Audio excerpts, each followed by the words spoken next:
Hello, ladies and gentlemen. I am ScreenSceneGuru, and tonight I'll be discussing Star Trek Season 2. I've been going through the original series, catching up to modern day episodes dropping on Paramount Plus from Star Trek Strange New Worlds. So, going into the original series right now, we've got Season 2, Episode 1, Amok Time. In the throes of Ponfar, which is the Vulcan mating tradition, Spock must return to Vulcan to meet his intended future wife, betrothed from childhood. This is, of course, T'Pring.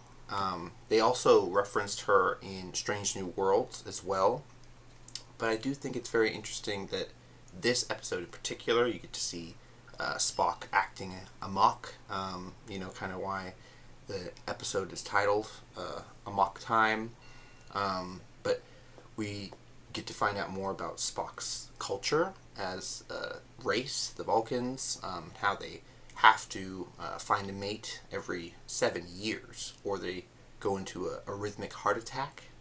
So that's very interesting. We also find out that T'Pring didn't really give a shit about Spock. She just set it up to where she wanted him to fight Kirk so that she could have Kirk, or even another guy on Vulcan. So that's very interesting that they play up their relationship so much in Strange New Worlds when we all know they don't get together if you watch the original series. So that is very interesting. I like that in Strange New Worlds they're giving Spock a bit more of a romance with Nurse Chapel, even though they don't stay together either. It's very fascinating what the current writers are doing with the lore. I know a lot of hardcore original Star Trek fans are upset with the directions they're taking with a young Kirk and all this stuff. But going into episode 2, we've got Who Mourns for Andorians. A powerful being claimed to be a Greek god, Apollo, appears and demands that the crew of the Enterprise disembark onto his planet to worship him.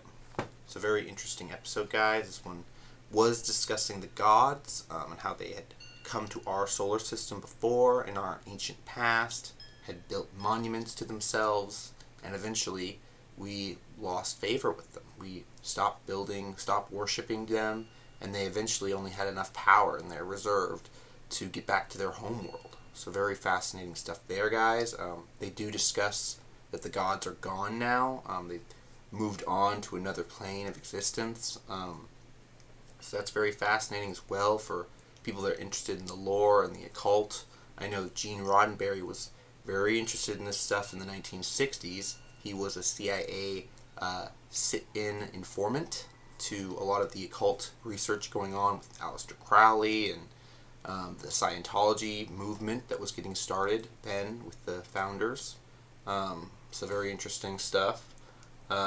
Moving on to episode 3, we've got The Changeling, a powerful, artificially intelligent Earth probe with a miraculously twisted, imperfect vision of life comes aboard the Enterprise and mistakes Captain Kirk for its own creator.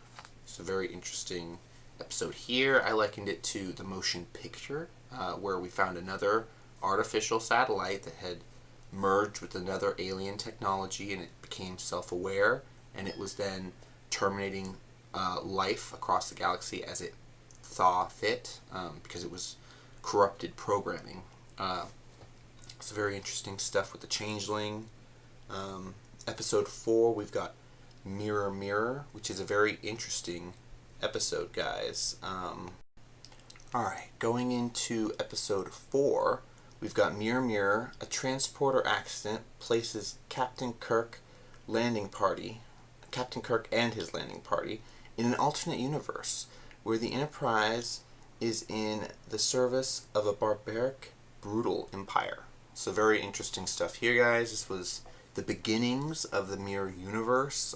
They tend to go back to it every season of Trek, and they even have iconic books that are outstanding. If you haven't read the Star Trek novels, I highly recommend you check them out. This one is called Star Trek Mirror Universe, and it is a 3-part story that follows up not only this episode from the season 2 original Trek.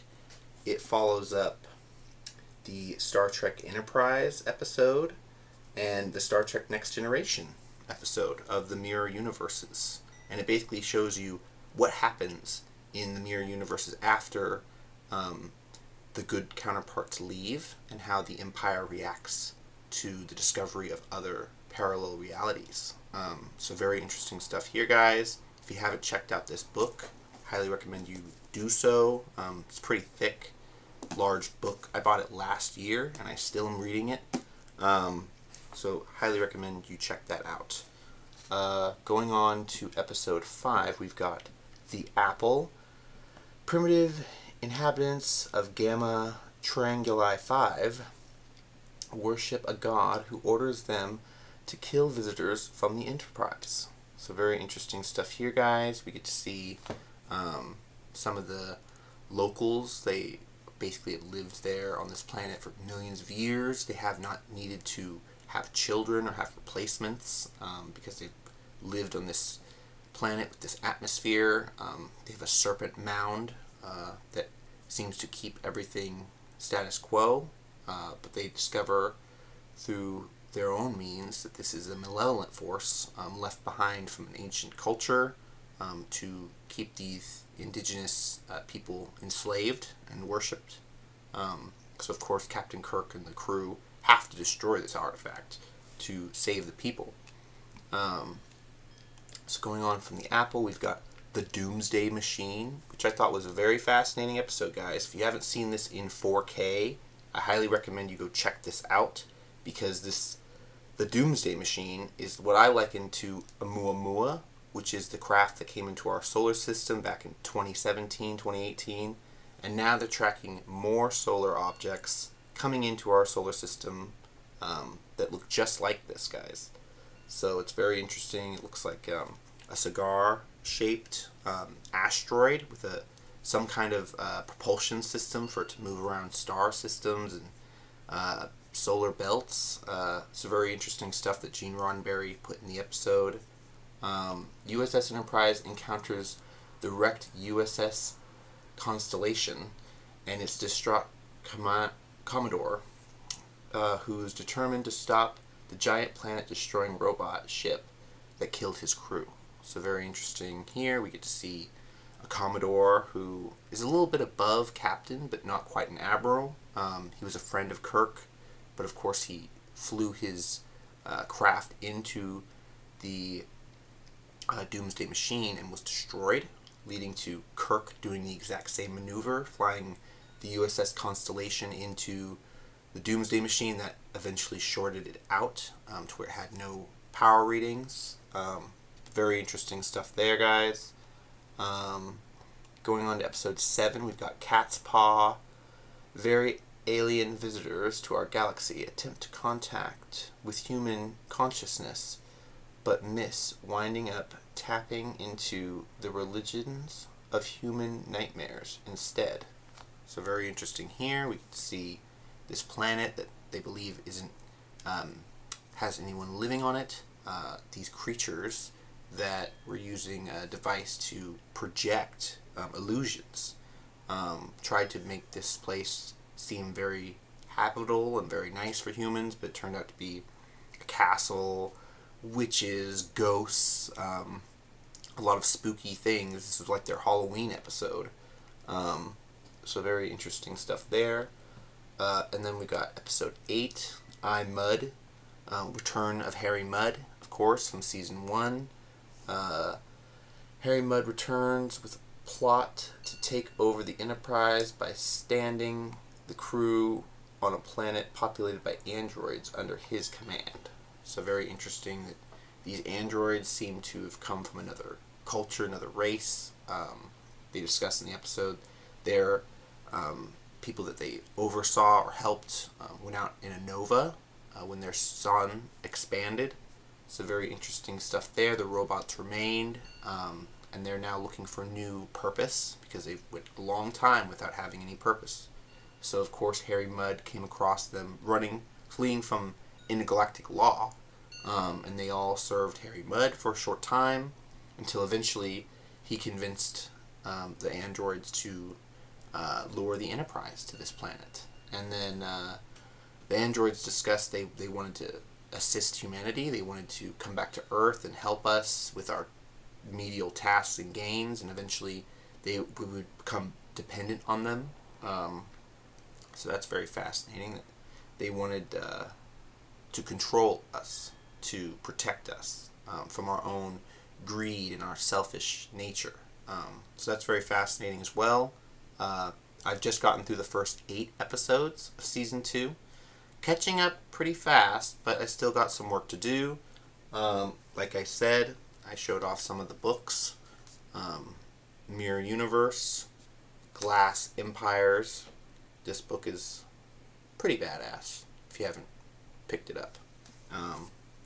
But also, going into a bit of comics, I have done a season 1 review, so if you guys have checked out that, big shout out to everyone that has. In that review, I did do a bit of Star Trek comic reviews, which was pretty fun. I've already done this Target Enterprise, the Klingons, and this is from DC Comics. Very interesting. But going on to my next comic I'll review, this one is pretty cool cover art as well. And going into this, we get to see the introduction of a new world with chancellors, ambassadors discussing plots to take out Captain Kirk. Very fancy that we get to see Sulu and Kirk fencing, fast friends, in a whole kind of Iron Man suit they have on as well. I like that. Production that they maybe didn't have for the show, but very interesting they went into it in the comics. They're discussing their lady friends and who they're going to have over for dinner while having a friendly duel, joust. So that was nice. We get to see Kirk has a new number 1. Besides Spock, now there's a new lady on the ship helping out. She's been appointed to the ship from Starfleet, so at first it seems like something they would very much encourage and enjoy, but she turns out to be a bit of a nuisance to Captain Kirk. We also get to see the 1989 Batman promotion, which is pretty cool, with the original Michael Keaton Batman. Going on, we can see an alien working on a new blaster-proof vest, and we even get to see Chekhov inspecting it, but he does give this alien a bit of critique and notes, saying that the vest is too heavy to lift for a normal human, so maybe they need to work on something a little less durable. But blaster-proof armor is really interesting because they do go into that in the future timelines of Trek. There is blaster repellent clothing. There's even stuff that absorbs energy rays. So that's very cool. We get to see our Captain Spock currently sitting in the captain's chair. Our new lady wants to discuss events with Captain Spock, but of course he does not want to spill the beans on Captain Kirk, so she has to go running to him and asking him what's the deal.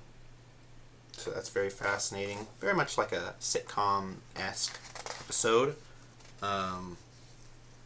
We get to see the counselors of this planet again, and they're discussing how they can deal with Captain Kirk, because there's someone from the Federation that's already retrieved a message that Captain Kirk is going to have his life attempted. Someone is going to attempt to assassinate him, which is very interesting. Get a little bit of Atlantis Chronicles right there. That's nice. The Doctor, of course, talking about there's a disease spreading on this planet, where they've basically locked up all the sick and the higher class, doesn't want the illness spreading from lower class to higher class, so of course they've begun locking them up. And of course Bones is very distraught by this. He doesn't like the fact that the sick people aren't getting medical treatment. So that's very fascinating. Bones does attempt to help by giving the man an injection. And it does appear that things are working out for him. They bring him to another labor camp where he's injecting more of the species with the supposed cure. But very fascinating that we get to see right towards the end, Uhura gets a message down from the surface planet that the injections they've been giving to the specimens have not worked. In fact, it was just a subtle initial looking like it was a cure, but unfortunately the virus came back more aggressive than before, and all the people that had gotten the injections had died. So now this planet had gone forward. They can't afford the spread of the infection, so they went ahead with their original plan, which was to cull the infected. Very interesting stuff, and it leaves, of course, Captain Kirk and Bones distraught by what's happening. But yeah, very interesting comic. One about diseases and different medicines. So if you guys haven't checked out original Trek comics or books or the other lore, highly recommend you guys. Because of all the new stuff Paramount Plus is making, a lot of people like Robert Meyer Burnett and others have bitched and moaned on social media about how the writing has only gotten dumber and dumber. If you want good original source material, check out the comics, okay? Check out the books, for Christ's sakes. I mean, there's all kinds of stuff out there to dive into if you're not a fan of the new shows that are being made. I'd say, personally, if you don't like it, don't watch it. Why do you have to watch it? But that's just my personal opinion. Let me know what your thoughts are down below on all this. And be sure to leave a like, comment if you will, subscribe if you want to. I'm up to 77 subscribers, so thank you very much for all your support. You can come on down to TikTok, Threads, Instagram for more content from my channel at ScreenSceneGuru. But until next time, guys, I want to say thank you very much for watching another one of my videos. Until next time, bye-bye.